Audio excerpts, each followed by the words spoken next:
right, this morning we're going to listen to this Liszt Transcendental Etude that is nicknamed Mazeppa.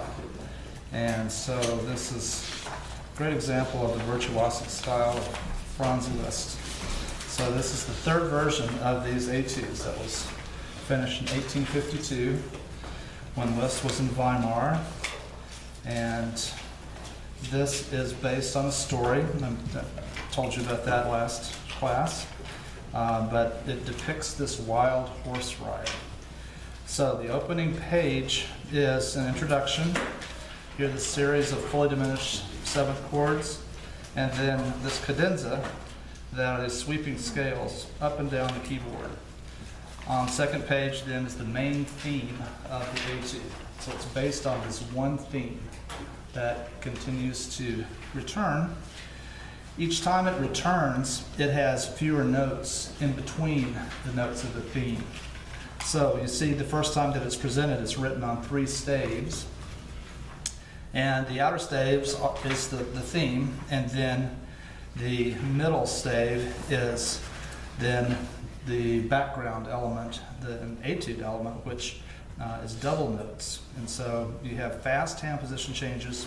Each time the theme comes back, it's faster, the hand position changes, because you have fewer notes in between the notes of the theme. So you have the theme presented on those 2 pages, and then on page 19 you have a little connecting passage that just features octaves. It's very loud and almost bombastic. The theme returns on page 20. This time it just has triplet 8th notes between the notes of the theme rather than 16th notes. And it's presented that second time. You have a similar passage at the bottom of page 21. It leads to page 22. At the top of that page you just see a chromatic scale up and down the keyboard that is divided between the hands in octaves. So it just shows off Liszt's octaves. It doesn't really do anything but just create this, this color. And then the middle section begins in B flat major. Now the theme is in the tenor voice. The right hand has decoration, and you have it presented in B flat. And then next page, then the voice, the theme shifts to the soprano. And you have then in the left hand a chromatic line that is background that colors the theme. And the middle section has a arrival point on page 24, and you see there that Liszt writes OSSIA. That just means this is an alternate version that you can play that's easier. And the right hand has this second inversion triads that are going chromatically all the way down the keyboard. And takes you to the very bottom register. You have another return of the transitional octaves on page 25. And then the return of the A section back in D minor is where the meter changes to 6/8. And now you just have 2 8th notes between notes of the theme. It's faster, it increases the tempo there.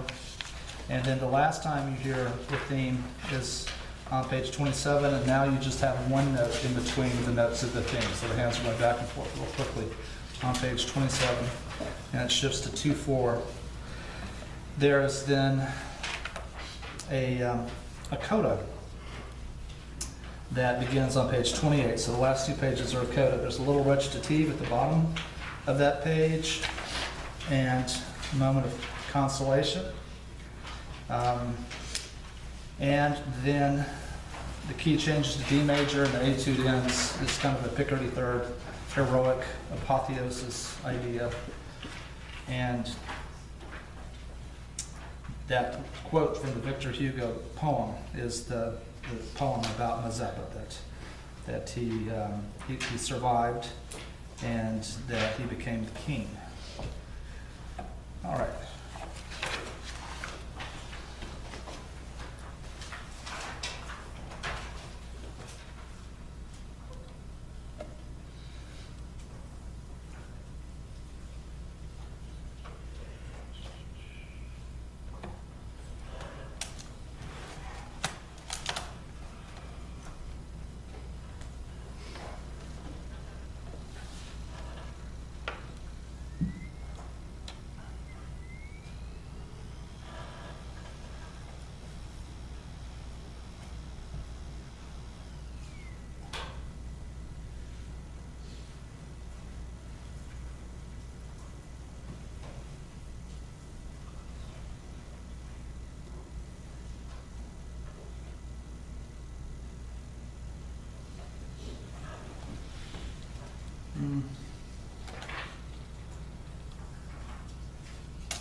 think I'll just go to YouTube. This is a playing.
Franz Liszt.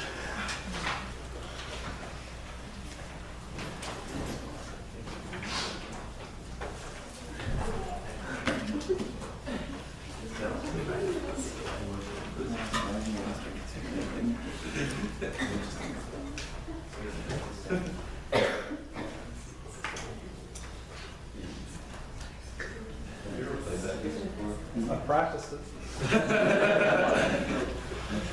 I practiced it. Can't play like that. That was Boris Berezovsky, Tchaikovsky competition winner.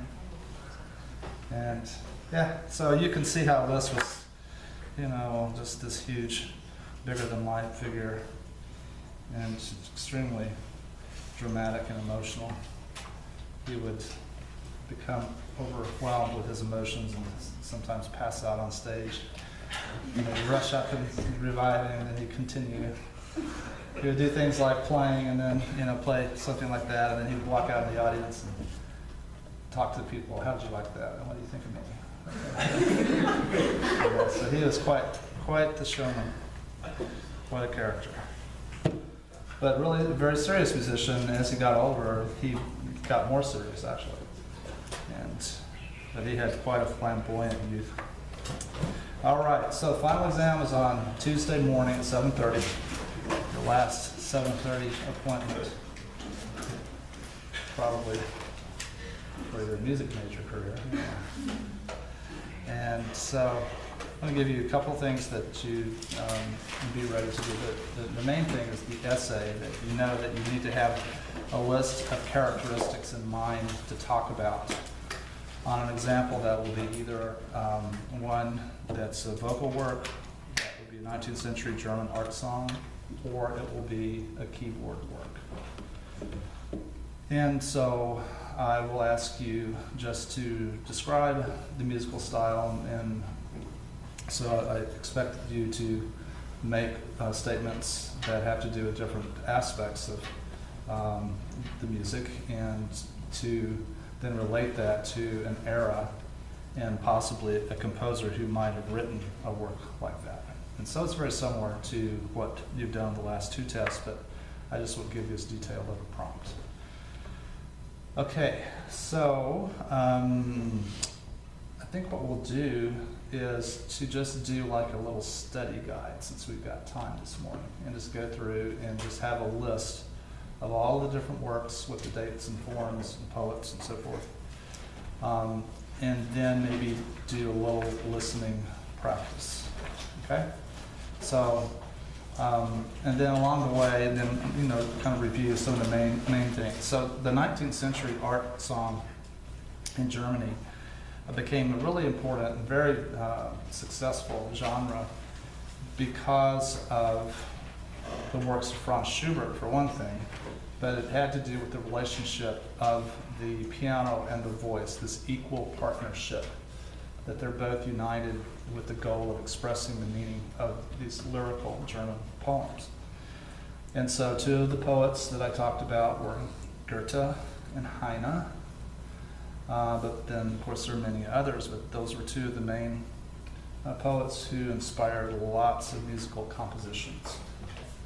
And so I talked about some different terms having to do with form. You should know the different types of forms for these art songs.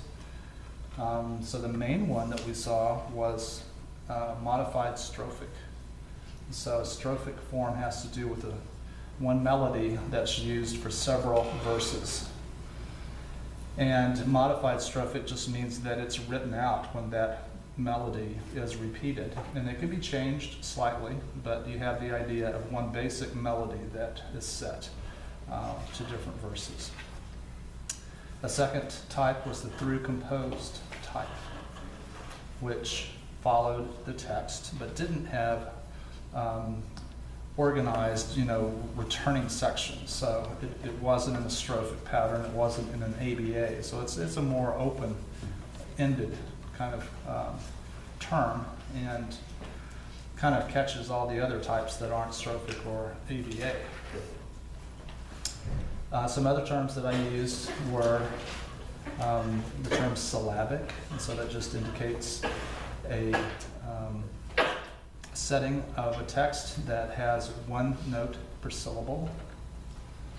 And I use the terms prelude, interlude, postlude to talk about the different piano passages within the work. So the first composer that we studied in that section was Franz Schubert, who is the fourth member of the Viennese classical composers. And so his dates are 1797 to 1828. Schubert wrote over 600 art songs. Schubert is a transitional composer in the sense that he was writing in the second decade of the 19th century. And Schubert and Beethoven are seen as composers who began in a classical orientation, but then their music expressed in this individualism and this sense of emotionalism.